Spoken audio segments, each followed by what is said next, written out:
৫,০০০ police constable পদের বিশের একটি সার্কুলার প্রকাশিত হতে যাচ্ছে। অনেকে আপনারা জানতে চাচ্ছেন ২০২৬ সালে সার্কুলারটি কবে নাগাদ প্রকাশিত হবে, এটি নিয়ে একটি ভিডিও তৈরি করে দেন। তো আজকের এই ভিডিওতে আমি আপনাদেরকে ক্লিয়ার করে দেব এই সার্কুলারটি কবে নাগাদ প্রকাশিত হতে যাচ্ছে। তো এখানে প্রচুর পরিমাণ এবারে লোক নিয়োগ করা হবে। ৫,০০০ বাংলাদেশ পুলিশ কনস্টেবল পদে নিয়োগ করা হবে, যেখানে আপনারা সকল জেলার ছেলেমেয়ে প্রার্থী অ্যাপ্লিকেশন করতে পারবেন। তো পুলিশ কনস্টেবল পদে অ্যাপ্লিকেশন করতে হলে আপনাদের শিক্ষাগত যোগ্যতা, শারীরিক যোগ্যতা, আরও কী কী যোগ্যতা প্রয়োজন হবে, আর মাঠের কার্যক্রম কেমন হয় আমি আমার নিজের বাস্তব অভিজ্ঞতা থেকে আপনাদের কাছে শেয়ার করব। আমি বাংলাদেশ পুলিশে টোটাল 4টা মাঠ করি। তো প্রথম দিন আপনাদের কী কী কাগজপত্র লাগবে, এরপরে আপনাদের যদি কাগজপত্র না থাকে তাহলে কি আপনাদেরকে বাদ দেওয়ার সম্ভাবনা আছে কিনা, এই বিষয়টি নিয়ে আমি বিস্তারিত আলোচনা করব শেষের দিকে। তো আপনারা ধৈর্য সহকারে সম্পূর্ণ ভিডিওটি দেখবেন। আর শেষের দিকে আমি আপনাদেরকে কিছু গুরুত্বপূর্ণ টিপস দিব, আপনারা মাঠে কিভাবে সফল হবেন, কিভাবে দৌড় ১৬০০ মিটার, ২০০ মিটার, তারপরে হাই জাম্প, লং জাম্প এগুলো কীভাবে অতিক্রম করবেন আমি আমার নিজের বাস্তব অভিজ্ঞতা থেকে আপনাদের কাছে শেয়ার করব। তাই বলতেছি আপনারা যারা পুলিশ কনস্টেবল পদে অ্যাপ্লিকেশন করবেন তাদের জন্য আজকে ভিডিওটি খুবই গুরুত্বপূর্ণ হতে যাচ্ছে। তো বন্ধুরা, আপনারা যারা এখনও পর্যন্ত আমাদের ফেসবুক পেজটি ফলো করেন নাই, আমার এই ভিডিওর কমেন্ট বক্সে আমার ফেসবুক পেজের লিঙ্কটি দেওয়া আছে, আপনারা সেখান থেকে গিয়ে ফেসবুক পেজটি ফলো করে দিবেন। আর এই ভিডিওর ডেসক্রিপশন বক্সে আমাদের টেলিগ্রাম গ্রুপ আছে, আপনারা সেখানে অ্যাড হতে পারবেন। আর আমার হোয়াটসঅ্যাপ নাম্বার দেওয়া আছে, আপনারা চাইলে সেখান থেকে আমার সাথে কথা বলতে পারবেন। তো বন্ধুরা, আর কথা না বাড়িয়ে ভিডিওটি শুরু করা যাক। তো এখন আসি আপনাদের শিক্ষাগত যোগ্যতা কী কী প্রয়োজন হবে। আপনি যদি এসএসসি পাস করে থাকেন যে কোনো বিভাগ থেকে, সেটি হতে পারে মাদ্রাসা, কারিগরি, মানে যে কোনো ভোকেশনাল, যে কোনো বিভাগ থেকে যদি আপনি 2.50 পেয়ে থাকেন তাহলে আপনারা এখানে ছেলেমেয়ে উপপ্রার্থী অ্যাপ্লিকেশন করতে পারবেন। আপনার পয়েন্ট লাগবে হচ্ছে 2.50। আপনি যেখানে পড়াশোনা করেন না কেন আপনার শুধুমাত্র কি 2.50 হলে এখানে অ্যাপ্লিকেশন করতে পারবেন। বয়সের ক্ষেত্রে হচ্ছে 18 থেকে 20 বছর পর্যন্ত। 18 বছরে কম হলেও হবে না, 20 বছরে বেশি হলেও হবে না। তো কারণে এখন 20 বছর থেকে আপনার একদিন বেশি আছে, তাহলে কিন্তু আপনার অ্যাপ্লিকেশন করতে পারবেন না। এরপর আপনাকে বাংলাদেশের স্থায়ী নাগরিক হতে হবে। এরপরে বৈবাহিক অবস্থা, অবশ্য আপনাকে অবিবাহিত হতে হবে। বিবাহিত হলে কিন্তু আপনারা এখানে অ্যাপ্লিকেশন করতে পারবেন না। তো বন্ধুরা, আশা করি বুঝতে পারছেন। তো এরপরে আপনাদের শারীরিক যোগ্যতা কি কি প্রয়োজন হবে। পুরুষ প্রার্থীদের ক্ষেত্রে উচ্চতা প্রয়োজন হবে 5 ফিট 6 ইঞ্চি। মহিলা প্রার্থীদের ক্ষেত্রে উচ্চতা প্রয়োজন হবে 5 ফিট 4 ইঞ্চি। আর ক্ষুদ্র নিগোষ্ঠী সম্পাদকদের ক্ষেত্রে 5 ফিট 2 ইঞ্চি। যারা মহিলা প্রার্থী তাদের হচ্ছে 5 ফিট 2 ইঞ্চি লাগবে। আর পুরুষ প্রার্থী যারা আছে ক্ষুদ্র নিগোষ্ঠীর সম্পাদকদের ক্ষেত্রে তাদের হচ্ছে 5 ফিট 4 ইঞ্চি। আপনারা এখানে অ্যাপ্লিকেশন করতে পারবেন। বুকের মাপ হচ্ছে স্বাভাবিক অবস্থায় পুরুষ প্রার্থীদের ক্ষেত্রে 31, যখন প্রসারিত করবেন তখন 33 ইঞ্চি হতে হবে। ক্ষুদ্র নিগোষ্ঠীর সম্পাদকদের ক্ষেত্রে 30 থেকে 31 ইঞ্চি হতে হবে। চোখের দৃষ্টি অবশ্যই 6/6 থাকতে হবে, এটি ছেলেমেয়ে উপপ্রার্থীর জন্য প্রযোজ্য। তো বন্ধুরা, আশা করি বুঝতে পারছেন। এবারে কিন্তু 26 সালে 5,000 জন পুলিশ কনস্টেবল পদে নিয়োগ করা হবে বিভিন্ন পদে। তো আপনারা সকল জেলা প্রার্থীগণ, ছেলেমেয়ে প্রার্থী এখানে অ্যাপ্লিকেশন করতে পারবেন যারা এসএসসিতে 2.50 পেয়ে উত্তীর্ণ হয়েছেন। তো এখানে আসি আপনাদের মাঠে কি কি ডকুমেন্টস লাগবে। প্রথম দিন কিন্তু আপনাদের কাগজপত্র যাচাই করা হয়। যদি আপনাদের কোনো ডকুমেন্টস যদি বাদ থাকে তাহলে আপনাদেরকে প্রথম দিন বাদ দিয়ে দেওয়ার সম্ভাবনা থাকে। এখন কিন্তু আগের নিয়ম নাই। আগে আপনাদেরকে অনেক দিন টাইম দিত, ধরেন দ্বিতীয় দিনও সময় দিত বা তৃতীয় দিন সময় দিত, তৃতীয় দিনে কিন্তু সম্পূর্ণ কিছু কাগজপত্র নিয়ে আসার জন্য বলে। কিন্তু এখন হচ্ছে অনেক কঠোর করে ফেলছে। আমি 2024 সালেও মাঠ করছি, আবার 25 সালে শেষের দিকে 2টা সার্কুলার দিয়েছিল, তখন আমি 2বারে মাঠ করি। তখন কিন্তু আমি সকল কাগজপত্র সাথে করে নিয়ে যাই নাই, শুধু আমার ছবিগুলা মানে বিগত বছরের ছিল, সেজন্য স্যাররা বলছে এগুলো হবে না, আবার নতুন করে ছবি উঠে এগুলো সত্যায়িত করে নিয়ে আসিও। তো এখন আমি একদিন সময় দিছি, কিন্তু আগের যেরকম সময় দিত এরকম সময় দেওয়া হয় না। তো আপনারা মাঠে কী কী কাগজপত্র নিয়ে যেতে হবে। তো আপনাদের সাথে অ্যাডমিট কার্ড থাকবে, যখন আপনারা অ্যাপ্লিকেশন করবেন তখন একটা থাকবে। এরপরে SMS যখন আসবে তখন আপনারা মাঠে 2টা হচ্ছে কি প্রিন্ট করে অ্যাডমিট কার্ড নিয়ে যাবেন, যেটা আপনাদের প্রবেশপত্র হিসেবে ধরা হবে।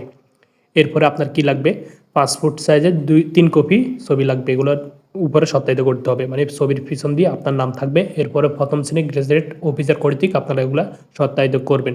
তারপর হচ্ছে আপনার এসএসসির মার্কশিট লাগবে, এসএসসির সার্টিফিকেটের অরিজিনালটা আপনারা সাথে করে নিয়ে যাবেন, সাথে হচ্ছে একটা ফটোকপি রাখবেন। এরপর আপনার যদি এনআইডি কার্ড থেকে থাকে তাহলে এনআইডি কার্ড, যদি না থাকে তাহলে আপনার মা বাবার যে কোনো একজনের এনআইডি কার্ড হলে হবে। এরপরে সর্বশেষ শিক্ষা প্রতিষ্ঠান থেকে যেখানে আপনি এসএসসি পরীক্ষা কমপ্লিট করছেন সেখান থেকে একটি চারিত্রিক সনদপত্র নিয়ে আসবেন। প্রধান শিক্ষককে বললে একটি চারিত্রিক সনদপত্র দিবে। এরপর হচ্ছে নাগরিকত্ব সনদপত্র অথবা চেয়ারম্যান সার্টিফিকেট, আপনাদের পৌরসভা থেকে আপনারা এটা পারবেন, সেখান থেকে এটা আপনারা নিতে হবে। এরপরে আপনাদের লাগবে হচ্ছে অভিভাবকের সম্মতিপত্র, যেটি আপনারা পুলিশের ওয়েবসাইটে যাইলে সেখান থেকে আপনারা সেটি বাইর করতে হবে।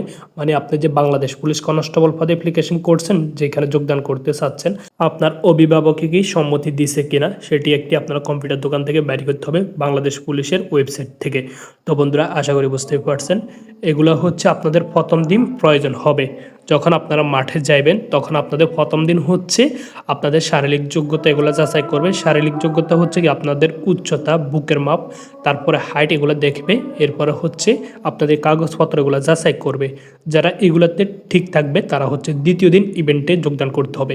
দ্বিতীয় দিন আপনাদের কি কি ইভেন্ট অতিক্রম করতে হবে? প্রথমে হচ্ছে আপনাদের 200 মিটার দৌড় 28 সেকেন্ডে। এরপরে হচ্ছে আপনারা হাই জাম্প দিতে হবে, লং জাম্প দিতে হবে। হাই জাম্প, লং জাম্পের পরে হচ্ছে আপনাদের সব কিছু ক্লোজ হয়ে যাবে। যারা দ্বিতীয় দিন টিকবে তারা হচ্ছে তৃতীয় দিন ইভেন্টে যোগদান করতে হবে। তো তৃতীয় দিন আপনাদের কোন কোন ইভেন্ট অতিক্রম করতে হবে? সর্বপ্রথম আপনাদের হবে হচ্ছে দৌড়, 1600 মিটার দৌড়, যেখানে আপনারা 6 মিনিট 30 সেকেন্ডে আপনারা অতিক্রম করতে হবে। আর মহিলারা প্রার্থী হচ্ছে 1000 মিটার, সেখানে আপনাদেরকে টাইম দেওয়া হবে। আপনারা কিন্তু 1600 মিটারের পরে হচ্ছে আপনারা ড্র্যাগিং মানে টায়ার টানতে হবে। টায়ারের পরে হচ্ছে আপনারা রশি বাই উপরে উঠতে হবে।